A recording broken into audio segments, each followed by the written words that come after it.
All right. So, first off, great year. Yes, sir. You're the man. Great career so far. Appreciate it. I mean, year 2, one of the best receivers in football already. All right, but wherever I go, before the draft, I go to Ohio State. I get to the combine. I get here. I'm at Ohio State again this year. Your name comes up. The first thing out of everybody's mouth always is, he's the nicest guy you'll ever meet, right?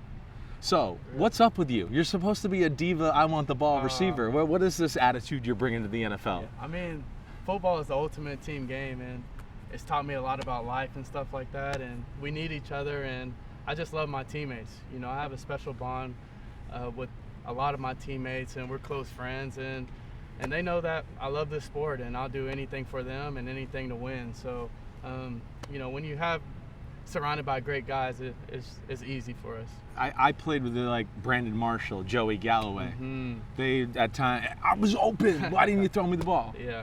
When's the last time you did that to a quarterback? Honestly, I don't know, to be honest with you. I don't know. I think it's simple conversations, and I understand the quarterback position is the hardest position in the sport, and you know, maybe a lot of sports. So I'm just here to make it easy on them and to do my job, and I just leave it at that. Where were you when I played quarterback with that attitude? Yeah. I mean, come on. Yeah. All right, so off of that, when's the last time you yelled at somebody and got mad? Oh, I mean, I get mad. I usually take it out on my coach, Coach Cris. Okay. He usually gets a lot of it. I get it out, you know, some way, somehow. Right. What's this? Where does this smooth, nice personality come from in your family? Yeah, I would say humbling beginnings. You know what I'm saying? Watched my father just put in time and really, you know, had to work for everything, you know, that we have. So just seeing his work ethic and, you know, going through your own trials and tribulations. You know, I'm super blessed. So anytime, you know, go through a hardship or, you know, good, I just try to stay even and, you know, just be thankful. You're one of the most even-keeled receivers I've ever seen. All right, so this year you get Cooper Kupp comes into town. I'm paraphrasing a little, but I know he gave you a little lesson of like process over results, right? Yes. Tell us what that means. Oh man, it means everything.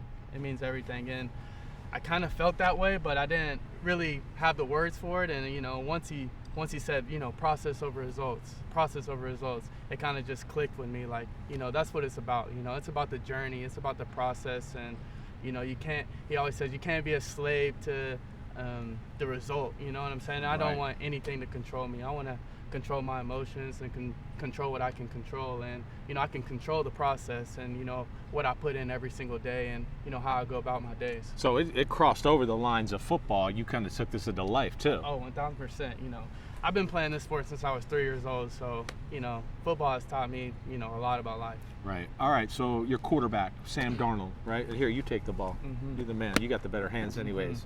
Your quarterback, Sam Darnold, though. When was the moment this year you were like, we got something? Sammy D's got it.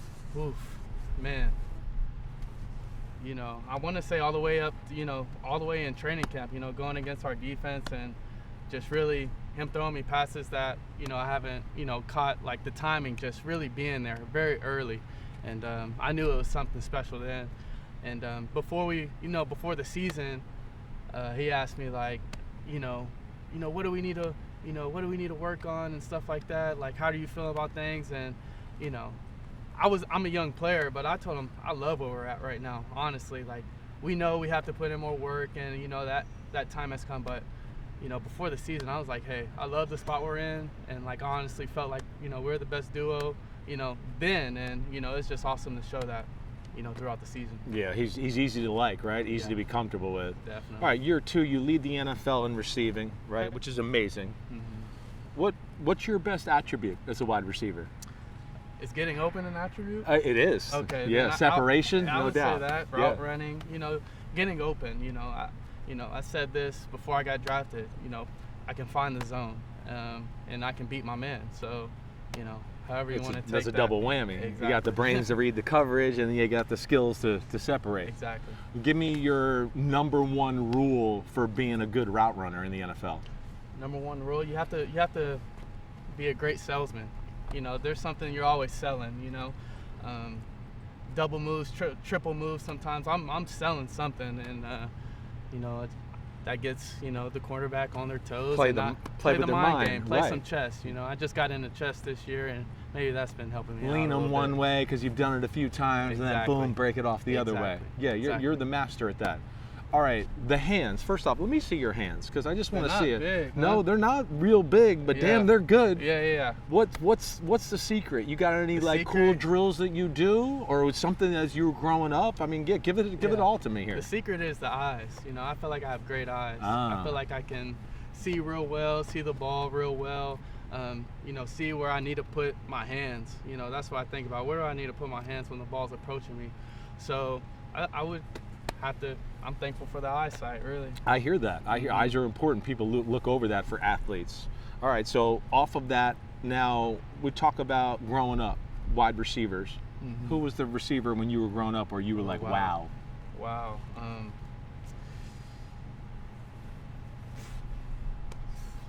I would say growing up, watching Larry Fitzgerald, he was huge for me. Just seeing him on the field and the way he carried himself on the field. Yeah. Antonio Brown, T.O. being in Dallas, Des Bryant being in Dallas. I would say those guys. Yeah. You know, those guys. Larry Fitzgerald and Antonio Brown were my guys. I can see the Larry Fitz. You got that same demeanor. You certainly did. I don't think he yelled at the quarterback ever to give me the ball either. That wasn't him. Did. You knew to give him the ball. Yeah, you That's definitely did. You knew to give him the ball. Okay, right now, right? I mean, you're at the top of the sport, at the position. Who's guys you see on Sunday, on TV, Monday night, watching film, where you just go, whoa, he's the real deal? Who's that guy for you right now? I think Puka Nacua is been great. You know, it's been great these past years. George Pickens had a great year. You know, he's a baller.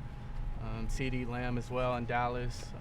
You got the two top guys, Justin Jefferson, Jamar Chase, of course. And, you know, I love watching my Buckeyes, honestly. You know, I know Garrett Wilson was down this year, but he's always fun to watch. And Chris Olave coming on the scene, Marvin Harrison Jr., you know. I like the in-house guys. Well, I hear. I'm glad you're taking me there. That's where I wanted to go next. I mean, wide receiver, right? What is it? What is it about Ohio State that brings receivers there and then allows you guys to develop into these superstars? Yeah, I mean, you got to give credit where credit's due with Coach Brian Hartline, and you know, he's had a successful years in the league, so you know that drew me, you know, to Ohio State, and also Mick Marotti, Coach Day, just the development there.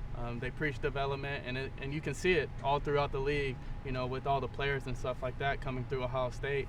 So, you know, they sold me on the development, and I think they sell a lot of guys on the development coming into a receiver room where it's the most competitive position room in America, and you got to find guys that love to compete, not scared to compete, and love the game at the end of the day. Right. I mean, you still stay in contact with all these guys? You guys got a group chat you're a part of? Oh, yeah. I mean, I call them and text those guys, you know, whenever it's possible.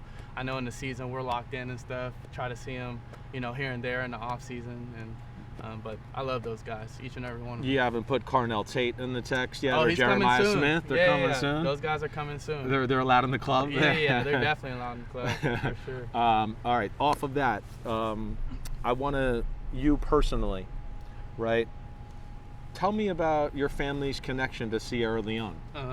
So my grandfather, he came from Sierra Leone in the 70s, went to school at Michigan State, and lived with the family. Lived with a family that kind of took him in under the name Smith, and that's where, you know, the Smith-Njigba comes from. Gotcha. So, yeah, we carried that. My grandfather passed when I was in 6th grade. I always went by Jaxon Smith. He passed in 6th grade, and I just wanted to carry his legacy, bringing, you know, a lot of our families here to America, you know, for a better life and a better education. And so I just wanted to pay respects to him. You know, I love him, you know, rest in peace. And yeah, just that's about it. Yeah, well, good things happen out of love, because now you got one of the coolest 3-letter nicknames there are. JSN, everybody knows what JSN is. Yes, sir. I mean, no doubt about it. So, growing up, though, no special drills? Were you a catch guy all the time, right? Oh, all the time. Even now? All the time. I mean, I grew up in a sports household. My dad was a linebacker, played at Stephen F. My brother grew up a quarterback, ended up getting drafted playing baseball. So I was his wide receiver, you know. Right. And so I've been playing wide receiver, catching the football since I was 3 years old. And Yeah. my dad, we believe in hard work. We believe in that, and you know, a lot of hard work ever since I was a little kid. It shows. The thing I've always been impressed with is like some of you Emeka Ibuka, your legs, right? Yeah. You know, I mean, you guys got almost running back legs for wide receivers. So you hitting the squats there? Yeah, I mean, I think they're kind of natural. I got just big quads. You're just under thigh guy. Yeah, Okay. I can't tell you that I'm squatting 500 pounds. I'd be lying to you. But a lot of hill work, a lot of, you know, strength on the lower body for sure. Seattle Seahawks drafted you. You're from Dallas, Texas. Word on the street, and I'm telling you, word on the street here in Seattle, people told me to ask you this. He's got a Dallas Cowboy tattoo on his body. Yeah. Yeah? Yeah. I mean, I'm a Texas kid at the end of the day. I did grow up a Dallas Cowboys fan. I hear you. You know what I'm saying? Hear you. They never made it to the Super Bowl. I guess I'll, you know, you're bring gonna rub them it with in me on a it? little bit. So it's right here? It's right over here? Yeah. You got the star there? Yes, sir. I do. All right. Yes, I sir. won't ask you to take your shirt off and do all that, but I thought that was funny. I appreciate that. You're the man. Yes, sir. You're the man. Thank you, man. Thank you. That's awesome. Hi, I'm Mike Tirico, and thanks for watching. Make sure to hit subscribe for the latest news and highlights from NBC Sports.